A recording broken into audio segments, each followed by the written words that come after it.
Мурзик наконец-то прилетел на дачу. Конечно, первым делом захотелось погулять. Но погода что-то не радует. Выходить или не выходить?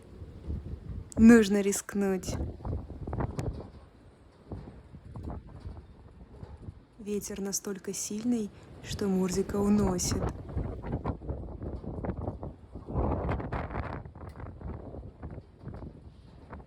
Нет, с таким ветром не разгуляешься. Придется дождаться, когда распогодится.